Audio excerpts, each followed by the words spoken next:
আরে দাও ভাই, এমন কি ফুটবল লাগি না আবার জার্সি পরে রয়েছেন? প্র্যাকটিস করতেছি, যে কোনো মুহূর্তে বাংলাদেশ জাতীয় দল থেকে আমার ঢাকা আসতে পারে। আরে সর্বনাশ, ওই কি? আরে আমি তো ফুটবল অঙ্গনে একটা দেওয়া ছিলাম একবার, কাইন্ড এখন ইন্ডিয়া গেছি ওই মোহনবাগান টিমের লয় খেলতে। ওইখানে অনেক ইন্ডিয়ার অনেক ভালো ভালো প্লেয়ার ছিল। আমি নামার পর 3 সাইডে কিক দেওয়ার পর 2 জনের পা ভেঙে গেছে। রেফারি কি করলো, আমার সামনে আইলো, আর আমি কিছু করি নাই। আমি রেফারি শুধু জাস্ট বলটা এমনি দিয়ে দিলাম, এই নেন বল, এমনি দিছি, বুকে পড়ছে, বুকের 6টা হাড্ডি এদিক দিয়ে ভেঙে গেছে। এখন ওই যে হামজা এসে জাতীয় দলে, হামজা এসে বাংলাদেশ ফুটবল ফেডারেশনের রিকোয়েস্ট করছে হোমনার দেও যদি না খেলে আমি জাতীয় দলে খেলতাম না। হামজা কালকে রাত্রে ফোন দিছে, ফোন দিয়া কইতেছে ভাই আপনি যদি না খেলেন আমি জাতীয় দলে খেলতাম না। মানে হামজায় বারবার রিকোয়েস্ট করতেছে যদি ঢাকায় পড়ে, এই জন্য একটু প্র্যাকটিস করতেছি।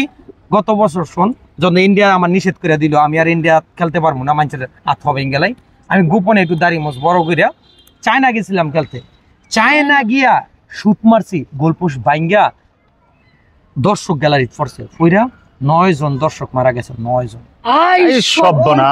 এখন এখানে তো শেষ না, চাইনিজ এক রেস্টুরেন্টে গেছি, যাওয়ার পর আমি কি করলাম, গ্লাসটা শুধু রাখলাম, গুঁড়ো ইয়া 9 জন মেসি আর শূন্য পড়ছে আর আহত। হামজায় রিকোয়েস্ট করতেছে, হামজায় কয় জাতীয় দলে আমি না খেলে নাকি খেলতো। এখন আমি হামজায় যাতে খেলে বাংলাদেশ দলে, এই জন্য আমি একটু সাপোর্ট দেবো। আর আমি যদি ঢুকে জায়গা 26 সালে বিশ্বকাপ বাংলাদেশ রে বাদ দিয়ে কেউ নিতে পারবো না। আমার একটু প্র্যাকটিস করি, তারা একটু জায়গাতে যাই যা। আরে এবার বিশ্বকাপ, হ্যাঁ এবার খেলা দেখাম।